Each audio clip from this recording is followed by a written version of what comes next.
Sveiki mokinių savivaldų mokymų dalyviai. Šiandien mes jums parodysime, be kokių daiktų jūs neišsiversite mokymuose. Pirmiausia, jums reikės Tėvų sutikimo. ir sutarties. Tak. Taip pat jums reikės patogios aprangos.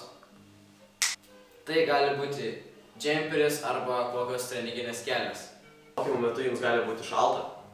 Todėl jums prireiks šiltų drabužių.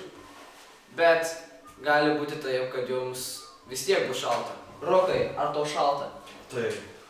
Todėl jums prireiks dar daugiau drabužių. Rokai, ar šilta? Jo!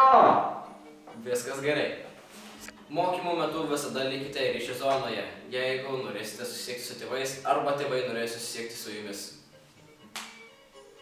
Tai gali būti bet kas. Telefonai, Kompiuteriai arba planšetės. Visuomet turėkite maisto. Aš šiaip kokių užkandžių. Jeigu jums per mokymus pasidarys bloga, turėkite visą laiką vaistų.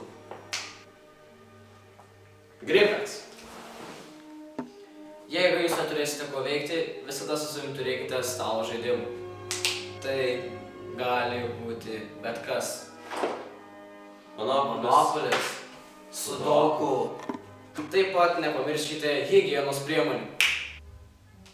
Šampūnas, dušo želė ir viskas kitka. Mokymo metu galite naudotis instrumentais ar bet kokia tik muzikinė priemonė. Mokymo metu jūs negalite turėti alkoholio arba cigarečių. Jeigu kas nors turėsit, jūs būsit išmesti iš mokymų. Vakulele, nepamirškit, kad mokymą bus nerealūs ir patirtis nereali. Nebūkit žioplė, susivigandykit ir Atmaukit.